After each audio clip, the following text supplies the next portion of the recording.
En los polvorientos archivos del antiguo Egipto, enterrado bajo siglos de arena y silencio, yace uno de los documentos más controvertidos de la historia cristiana.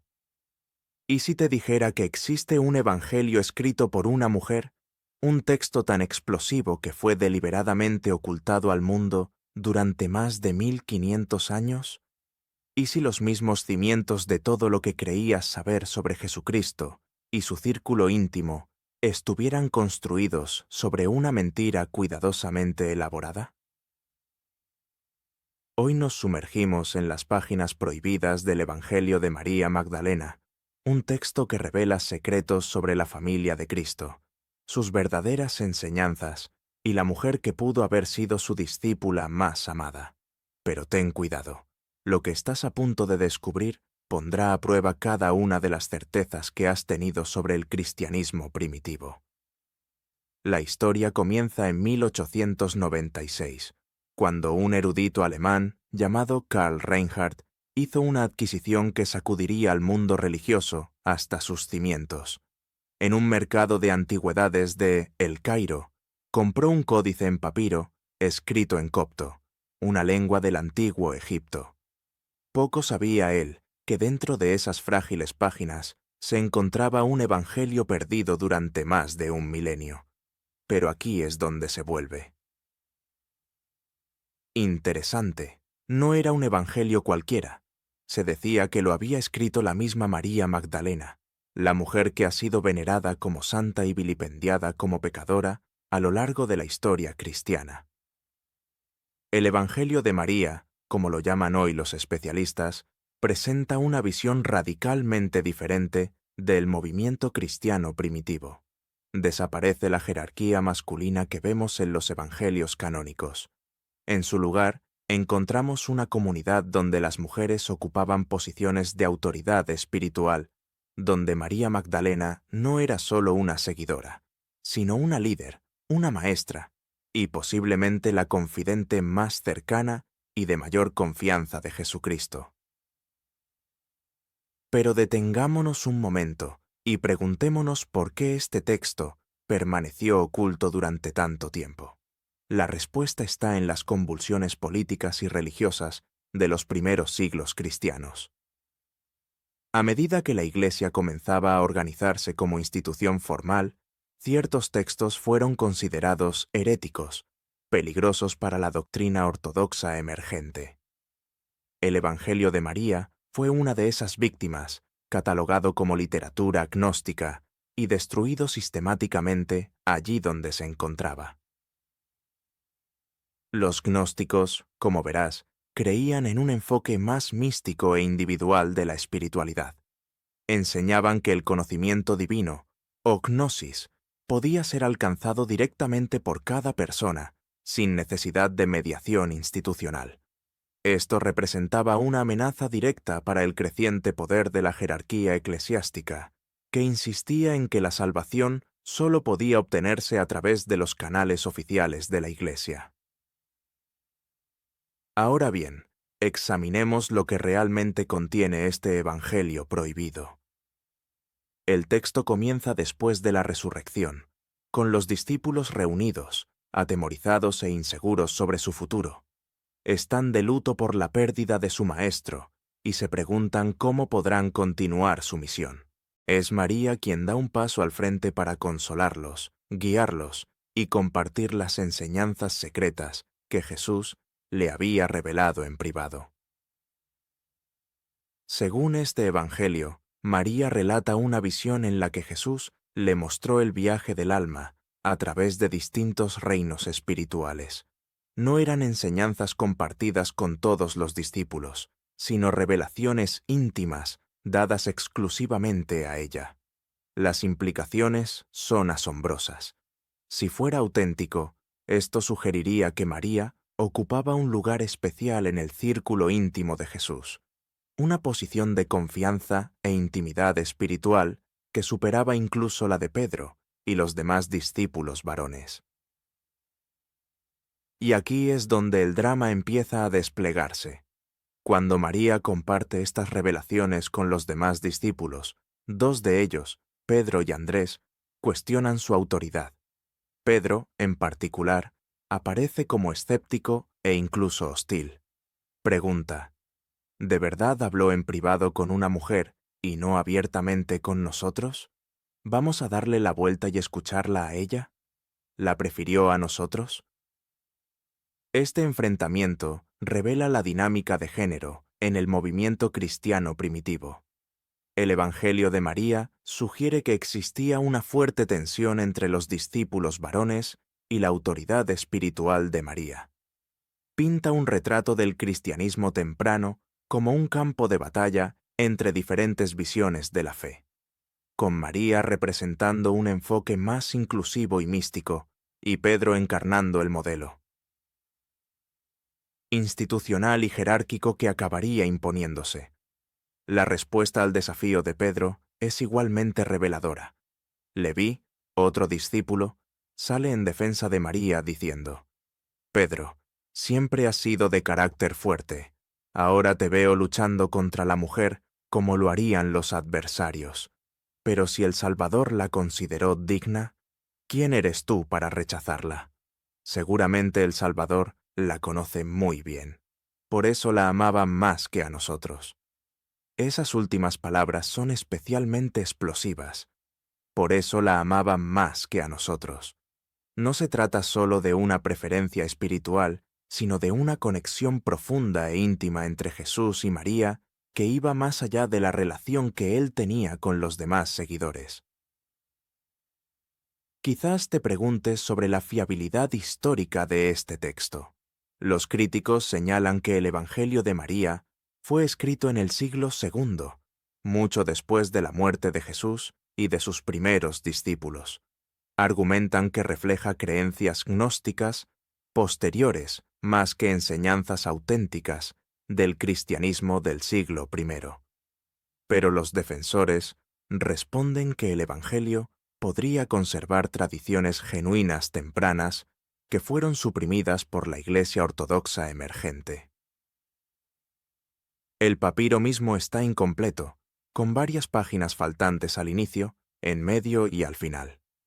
Esto ha provocado intensos debates académicos sobre lo que podría haber contenido el texto completo. Algunos especialistas especulan que las secciones perdidas pudieron incluir referencias aún más explícitas a la relación especial de María con Jesús, o enseñanzas adicionales que fueron consideradas demasiado controvertidas para ser preservadas. El descubrimiento de textos relacionados, como el Evangelio de Felipe hallado en Nag Hammadi en 1945, ha avivado aún más la polémica. El Evangelio de Felipe contiene el célebre pasaje en el que se refiere a María como la compañera de Jesús, usando un término copto que puede significar desde amiga hasta esposa. Allí se afirma que Jesús la amaba más que a todos los discípulos y solía besarla a menudo en la boca. Estas revelaciones han generado una intensa especulación sobre la naturaleza de la relación entre Jesús y María. ¿Eran simplemente maestro y discípula? ¿Amigos cercanos? ¿O algo más íntimo? El Evangelio de Felipe parece sugerir lo último, describiendo los celos entre los discípulos varones por el especial afecto de Jesús hacia María. Pero las implicaciones van mucho más allá de las relaciones personales. Si María Magdalena fue en realidad la compañera más cercana y heredera espiritual de Jesús, ¿qué significa esto para nuestra comprensión de los orígenes del cristianismo? Sugiere que el movimiento cristiano primitivo pudo haber sido mucho más igualitario de lo que se ha creído tradicionalmente, con mujeres desempeñando papeles centrales en el liderazgo y la enseñanza. La supresión de textos como el Evangelio de María puede entenderse en el contexto de la marginación más amplia de las mujeres en el cristianismo primitivo. A medida que la Iglesia se institucionalizó, el liderazgo femenino fue eliminado poco a poco. Mujeres que en un inicio habían servido como profetas, maestras e incluso obispas, fueron relegadas a roles subordinados. Las historias de mujeres poderosas como María Magdalena fueron reescritas o suprimidas por completo. Este proceso no fue accidental. Fue un esfuerzo deliberado por alinear el cristianismo con las normas patriarcales de la sociedad grecorromana. El radical igualitarismo que quizá caracterizó el movimiento original de Jesús fue visto como una amenaza para el orden social. Los padres de la Iglesia, influidos por tradiciones filosóficas griegas que consideraban a las mujeres inferiores, borraron sistemáticamente la evidencia de la autoridad espiritual femenina. El Evangelio de María también ofrece una visión de la teología cristiana primitiva, que difiere significativamente de la doctrina ortodoxa. El texto enfatiza la experiencia espiritual individual por encima de la autoridad institucional. Sugiere que el reino de los cielos no es un destino futuro, sino una realidad presente a la que se puede acceder mediante la comprensión espiritual adecuada. Este enfoque místico de la fe era característico del cristianismo gnóstico, pero fue finalmente condenado como herético por la Iglesia ortodoxa. La representación de la resurrección en este Evangelio también es digna de atención. A diferencia de los evangelios canónicos, que enfatizan la resurrección física de Jesús, el Evangelio de María se centra en sus enseñanzas espirituales y en su poder transformador. Esta diferencia de énfasis refleja los amplios debates teológicos del cristianismo primitivo acerca de la naturaleza de Jesús y el sentido de su misión. La evidencia arqueológica de las primeras comunidades cristianas sugiere que la realidad vivida era con frecuencia bastante distinta de la narrativa oficial de la Iglesia. Inscripciones y objetos de los primeros siglos del cristianismo revelan mujeres ejerciendo roles de liderazgo, presidiendo ceremonias religiosas y siendo honradas como autoridades espirituales. El Evangelio de María podría conservar la memoria de este período más temprano y más igualitario. La cuestión de la verdadera identidad de María Magdalena se ha visto aún más complicada por siglos de confusión y distorsión deliberada. En el año 591 de nuestra era, el Papa Gregorio Magno pronunció un sermón en el que fusionó a María Magdalena con otras mujeres bíblicas, incluida la pecadora anónima que ungió los pies de Jesús y María de Betania. Esta fusión, que no estaba basada en pruebas bíblicas, transformó a María de una discípula destacada en una prostituta arrepentida. Esta reconfiguración sirvió a múltiples propósitos para la Iglesia medieval. Proporcionó un poderoso relato de redención que podía usarse para evangelizar, pero también redujo la autoridad de María al enfatizar su supuesta pecaminosidad en lugar de su liderazgo espiritual. La imagen de María como pecadora reformada quedó tan arraigada en la tradición cristiana que eclipsó cualquier recuerdo de ella como figura religiosa poderosa. La erudición moderna ha trabajado para desenredar estas capas de interpretación y recuperar a la María Magdalena histórica. Lo que surge es la imagen de una mujer que probablemente provenía del pueblo de Magdala, en el mar de Galilea, posiblemente de ciertos recursos, y que se convirtió en una de las seguidoras más devotas de Jesús.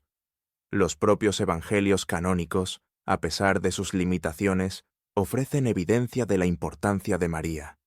Ella aparece en momentos cruciales de la historia de Jesús y siempre es presentada como discípula fiel.